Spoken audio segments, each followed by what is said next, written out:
तो इससे अच्छा है कि जब रिश्ता बनाओ उसी वक्त जरा होश रखो और बिल्कुल सतर्क हो जाओ। जैसे ही देखो कि कोई तुमको सोना मोना सिंगू चिंगू कुछ बना रहा है, कहो ये तो मुझे 24 से 4 का करने की कोशिश की जा रही है।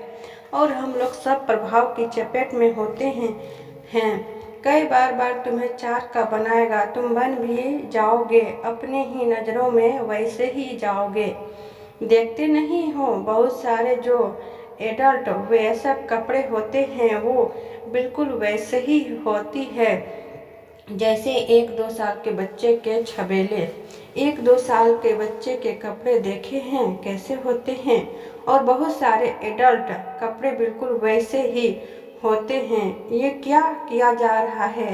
ये कपड़ों के मामलों में भी, पोशाक के चुनावों में भी बच्चों की नकलें उतारी जा रही है। वो बेबी ही बन गई, उसने कपड़े भी 1-2 साल के बेबी जैसे ही पहनना शुरू कर दिए। कई बार तो जुबान भी वैसे ही हो जाती है, तुतलाना शुरू कर दिया, और वो बात बहुत बड़ी प्यारी लगती है। आह वाह वाह वाह वाह वाह वाह। जो जितना तुतलाए वो उतना ज़्यादा सेक्सी आकर्षक हो गया।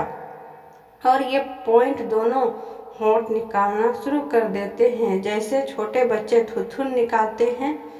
जाने पाउट है कि स्नाउट है? स्नाउट जानते हो ना, सुअर का थुथुन। हाँ वही, थाया वाला। तो कोई तुमको ये बनाएगा, तुम वैसे ही हो जाओगे, तुम सही में ये करना शुरू कर दोगे। मैं तो थाना था रहा था, अभी हंसी आ रही है, यही बोलते नजर आओगे। प्रश्न, आचार्य जी मेरा सोचना है जो यौन संबंध होता है उसका कुछ न कुछ इस चीज से तो बहुत मेल है। आचार्य, नहीं देखो ऐसा नहीं है कि यौन संबंध सिर्फ 2 मत बुद्धि लोगों में ही बन सकता है।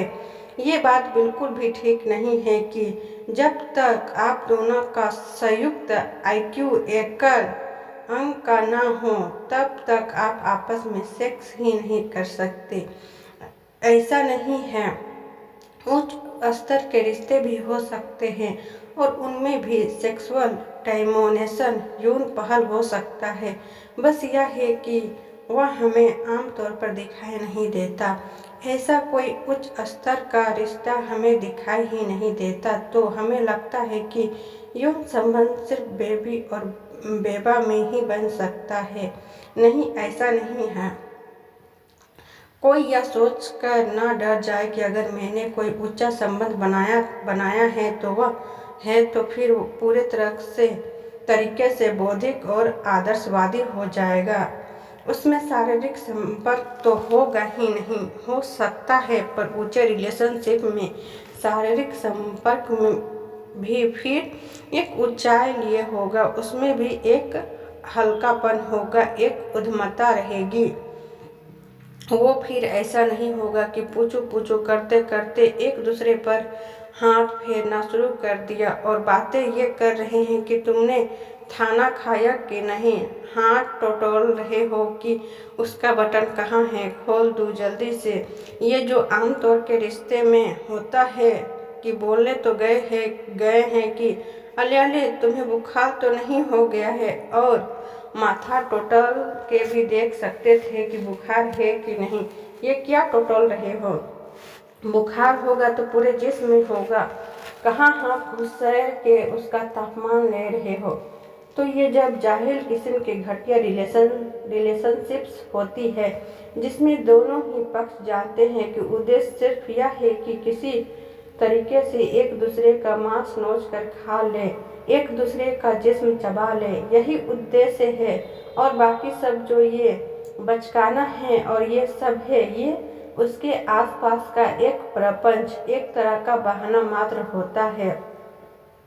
प्रश्न, लेकिन मुझे इसमें तो बहुत ज़्यादा समाज का स्वार्थ दिखता है कि अगर कोई बड़ा होता है, अगर कोई समझदार होता है, अगर आप ऐसे रिलेशनशिप में पड़ जाएं जिसने आपकी आंखें खोल दी तो आप वो बहुत सारे काम करने भी छोड़ देंगे।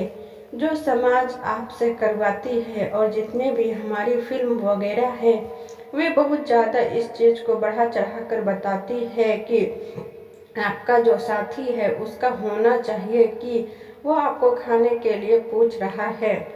आचार्य नहीं, खाने के लिए पूछने में कोई बुराई है, लेकिन दो बातों में बुराई है। पहले कि सिर्फ खाने के लिए पूछ रहे हो, माने तुम्हारा ताल्लुक सिर्फ उसके शरीर की भूख से है, उसका मन वास्तव में क्या चाहता है तुम यही नहीं पूछ रहे।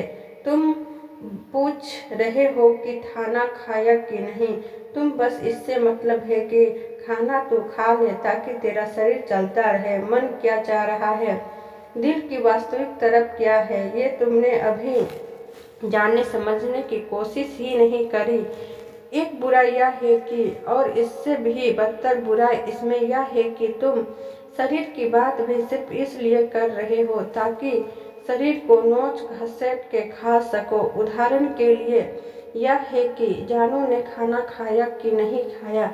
खाना नहीं खाया और तुमको मौका मिल गया और झट से एक कटोरे में कुछ लेकर के वह लेटी हुई है। जानू चढ़ गए उसके बिस्तर पर कि मैं अपने हाथों से खिला देता हूँ, बस हो गया। आप खिलाने के बहाने थोड़ी देर में कटोरा तो बगल की टेबल पर होगा। इतनी भी ईमानदारी कहाँ होती है ज़्यादातर लोगों में कि वो कह सके कि मुझे सिर्फ और सिर्फ शरीर की हवस है। शरीर की हवस भी तो इन्हीं बहानों से मिटाया जाती है ना, कि तुम्हें बुखार तो नहीं है, तुमने खाना खाया कि नहीं खाया। अरे बहुत प्यारा लग रहा है तू, अच्छा यहाँ आ जा, तेरे बाल सेट कर दूँ। तो ये बहुत ही घटिया दर्जे के रिश्ते होते हैं जिनमें ये सब चल रहा होता है। अब ना तो अच्छा साहित्य से परिचित है, ना ऊंचे लोगों की आत्मकथाएं पढ़ी है, तो ऊंचा रिश्ता ही कैसा हो सकता है इसकी ज़्यादातर जवान लोगों को कोई कल्पना ही नहीं। तो उन्हें लगता है कि ऐसा ही होता है। जैसे अभी आप कह रहे थे ना कि यौन संबंध का मतलब यही है कि जब दोनों एकदम अपना अपना स्तर गिरा देंगे तभी यौन संबंध बनेगा। एक उच्च स्तरीय यौन संबंध भी हो सकता है, इसका तो कोई अनुमान भी नहीं है, कि कोई कल्पना भी नहीं है ज़्यादातर लोगों की, क्योंकि कोई परिचय ही नहीं है। ना ऊंचे लोगों से कोई साथ है, संगत है, न पुराने बीते हुए उच्च लोगों की कहानियाँ पढ़ी है और न ही ऊंचे दर्जे का साहित्य पढ़ा है। तो मन को जो कहानियाँ मिल रही है, रोल मॉडल्स, अनुकरणीय व्यक्ति मिल रहे हैं, वो आसपास के ही गए गुजरे लोग हैं। सब उनका ऐसा ही चक्कर है। प्रश्न, शायद इसलिए ही ऐसे संबंधों में शादियां भी होती है। आजकल तलाक दर भी काफ़ी बढ़ गया है। आचार्य, अरे ज़्यादा होने चाहिए तलाक, कोई बुराई थोड़ी है। जिस तरीके के ये गठबंधन हो रहे हैं ये सर्वप्रथम होने ही नहीं चाहिए थे। इसमें ताजुब किया है कि तलाक हो रहा है, तलाक नहीं होगा तो क्या होगा। दो लोग बेवकूफ़ी में मिला दिए गए हों बिना किसी युक्ति के, बिना किसी समझ के, तो उनका रिश्ता चल कैसे जाएगा। जैसे तुम्हें बिजली के 10-15 तार दिख रहे हों और तुम यूं ही नशे में जाओगे। कैसे तुम्हें कोई 2 तार उठाओ, बस यूं ही बेतरतीब ढंग से उनके आपस में जोड़ दो तो आग नहीं लगेगी तो और क्या होगा, बत्ती जलेगी। प्रश्न, जैसे प्रश्न आया था कि जो युगल होते हैं वे एक तरह की पिचकानी बातें करते हैं, एक दूसरे के बौद्ध स्तर को गिरा रहे होते हैं। लेकिन इस तरह के रिश्ते भी होते हैं जिसमें बाहर से आप देखोगे तो बढ़िया बौद्धिक बातें होती है और एक तरह की बौद्धिक चर्चा भी होती है, लेकिन फिर भी देखकर लगता है कि प्रेम तो उनमें भी नहीं है, बस एक सूखापन है। तो वो क्या कमी रह गई फिर। आचार्य, वास्तविक प्रेम फिर तीसरे तल की बात है, शरीर से नहीं होता। प्रेम, इस बात पर मेरा जोर था जब मैं जवाब दे रहा था। आपने जो मुद्दा उठाया वह यह है कि मन से भी तो नहीं होता है ना। प्रेम विचारों से भी तो नहीं होता है ना, कि एक दूसरे के विचार मिला रहे हो और विचारों की ऊंची ऊंची पतंगे उड़ा रहे हैं, उनसे भी नहीं होता। बिल्कुल सही बात है, प्रेम विचारों से भी आगे की बात है। वो कोई और बात है। वो क्या बात है? वो उत्तर में बोली है, कुछ ऐसा नियत हो जाना अपने की अपने स्वार्थ से कहीं ज़्यादा जरूरी लगे दूसरों का हित। हम आमतौर पर ऐसे होते नहीं हैं कि अपने स्वार्थ से आगे हम कुछ भी और करें, कुछ भी और लगे, और अरे हम अपने ही हित अपने स्वार्थ से बड़ा नहीं लगता तो हम दूसरों का हित कैसे अपने स्वार्थ से बड़ा लगेगा। प्रेम का मतलब होता है दूसरे की बेहतरी हो, दूसरे की तरक्की हो। ये चीज़ मेरे लिए ज़्यादा ज़रूरी हो गई है अपना सुख सुविधा से, अपने स्वार्थ से। वो फिर आत्मा की बात होती है।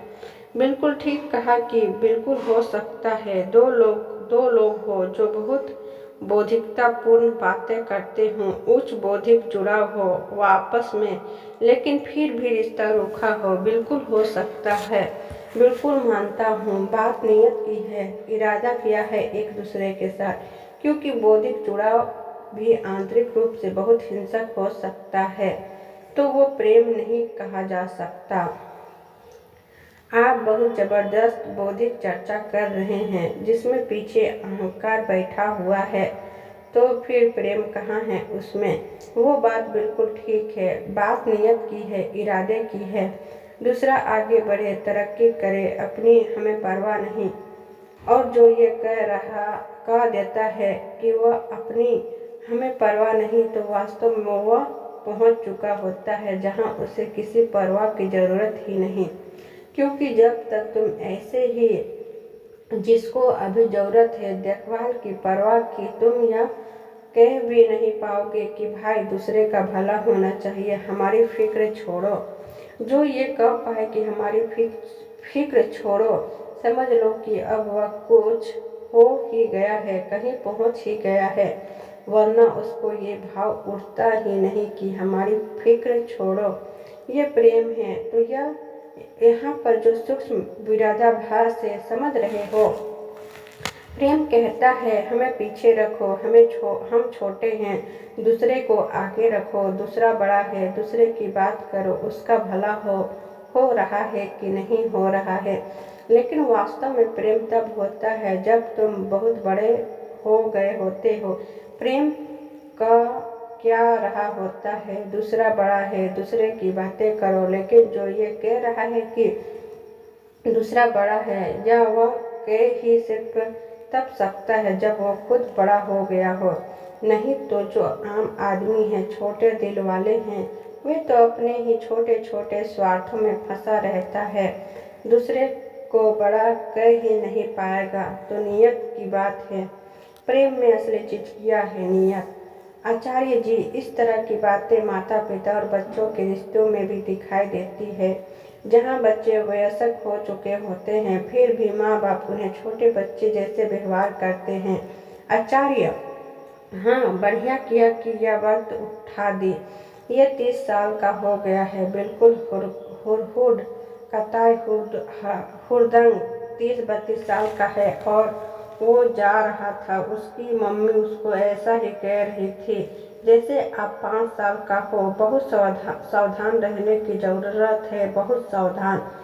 अगर पुराने उदाहरण देखोगे तो भारत में संस्कृत परंपरा ऐसे ही कर रही है कि एक उम्र का हो जाने के बाद माएँ भी अपने बच्चों को आप का संबोधित करती थी, या अगर उनके पास कोई पदवी या कोई उपाधि होती थी तो वो उस उपाधि का नाम लेकर संबोधित करती थी, तुम ही नहीं। कहते थे कि एक इसकी उम्र थी जब ये तुम ही कहलाने के हकदार थे। इस वक्त इसकी जो उम्र हो गई है चेतना के तल पर, इसको तुम नहीं कहा जा सकता, क्योंकि मैं इसको सिर्फ शरीर की तरह नहीं देखूंगी, मैं माँ हूँ इसकी। शुभ चिंतक हूँ मैं, इसको देखती हूँ एक चेतना की तरह, और ये जो चेतना है अब वयस्क हो गई है, इसको तुम कैसे बोलूँ मैं। तो वो अपने बेटे को भी आप कह कर संबोधित कर रही है, अपने बेटे से भी एक वयस्क की तरह बात कर रहे हो, अपने बेटे से भी एक हम उम्र का समवयस्क की तरह बात कर रहे हैं, दोस्त की तरह बात कर रहे हैं। ये एक जिम्मेदार माँ का फर्ज हुआ। ये थोड़े ही उसको दुलार रही है और ये सब कर रही है। नहीं, असल में प्रेम की हमारी परिभाषा ही बहुत स्पष्ट और विकृत है। कारण उसका सीधा सीधा यह है कि विजडम एडुकेशन, बुद्धिमत्ता शिक्षा हमें दी नहीं गई है। तो जो जिंदगी में शब्द हम सबसे ज़्यादा इस्तेमाल करते हैं, हम उन्हीं के बारे में सबसे कम जानकारी है। मैं, तुम, प्रेम, संबंध, हंसी, सुख, उदासी, यादें, अतीत, भविष्य, यही है वो शब्द है ना जिसका हम सबसे ज़्यादा इस्तेमाल करते हैं अपनी भाषा में, और यही वो शब्द है जिनके बारे में हम कुछ नहीं पता, और इसकी वजह है हमारी कई गुजरी शिक्षा प्रणाली, उसमें बदलाव चाहिए। Thanks for watching.